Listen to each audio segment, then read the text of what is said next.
The media tend not to influence the way people vote in elections, by which I mean they don't tend to change who you're going to vote for. The media tend to actually reinforce who you're going to vote for.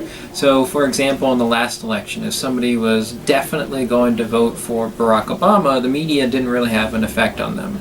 But if they were on the fence about whether they were going to vote for Barack Obama or Mitt Romney, the media would probably reinforce, oh, this thing about Governor Romney or this thing about President Barack Obama that you liked, well, you should like it even more. So basically, if people have a tendency, that tendency gets reinforced.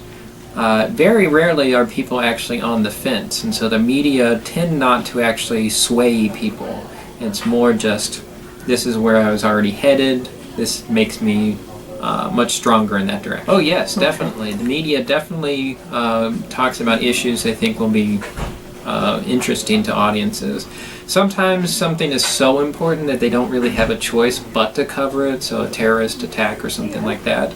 But in other cases, somebody who works in the media might say, this is something that I think that the audience should be talking about, or that the audience is already talking about. So Miley Cyrus a couple of months ago got on the media agenda because it was already in the public agenda. We were already talking about it, so the media said, oh, well, we'll talk about it too. During elections, they can be very effective.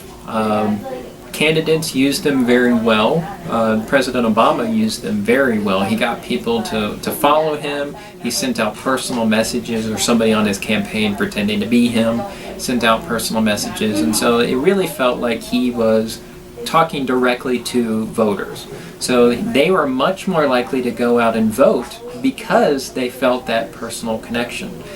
Not all candidates or campaigns are very good at social networking, but President Obama, Secretary Clinton, Governor Romney was fairly good at it, and so basically they can be pretty influential, but again, just at reinforcing people.